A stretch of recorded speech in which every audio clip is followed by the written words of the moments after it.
School children trampling over a picture of Syrian President Bashar al-Assad.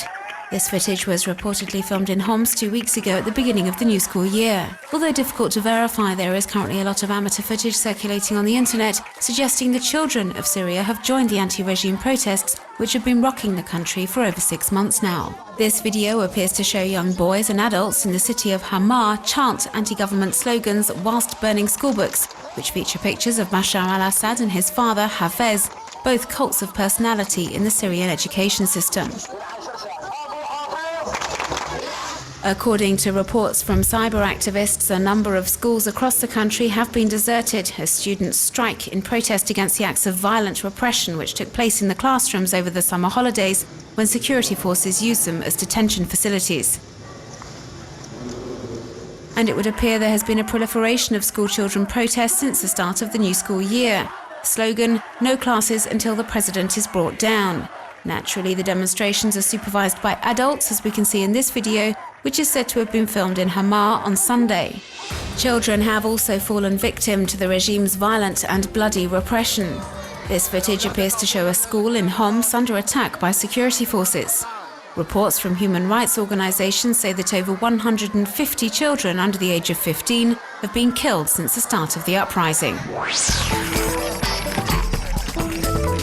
With a little over 1 year to go before the next American presidential election, the campaigning is already in full swing.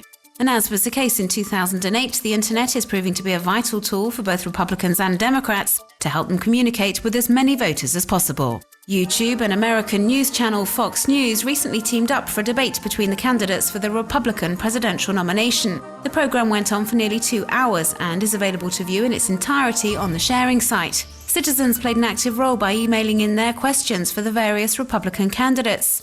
Over 18,000 questions were sent in total, and as we can see in this infographic, based on the words featured most frequently in web users' questions, they were mainly centered around job opportunities and the role of the government. President Obama has also taken part in a question and answer session, proving once again that the web features prominently in the campaigning. The session was organized in partnership with the social network for professionals, LinkedIn, last week. The candidate for his own succession said he wanted to discuss job creation and putting America back to work. This strong online presence is an integral part of the American president's campaign for re-election next year. In April, he took part in a debate with web users at the Facebook headquarters to discuss, amongst other things, reducing national debt. Obama also seems to have understood the necessity of using the web to monitor and control his image and reputation. The site Attack Watch was launched not long ago to respond to criticism or verbal attacks from Republican candidates and commentators. Tense confrontations between demonstrators and police in front of a military court in Cairo when activists gathered on Tuesday to demand the release of Michael Nabil, a 26-year-old blogger who has been on hunger strike since the 23rd of August in protest of his 3-year prison sentence for insulting the army.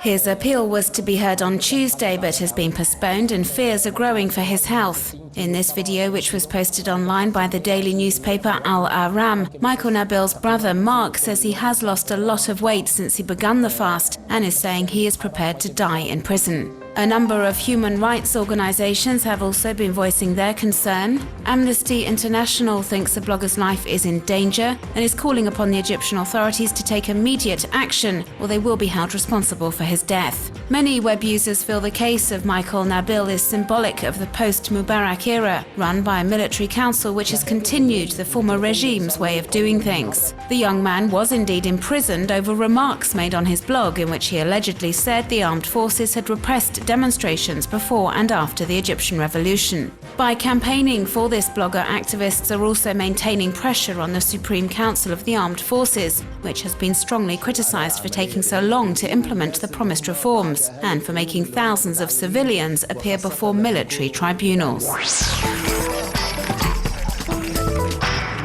The person who filmed this video was driving along a motorway in Russia when he came across a group of young musicians positioned in a moving sidecar playing rock music.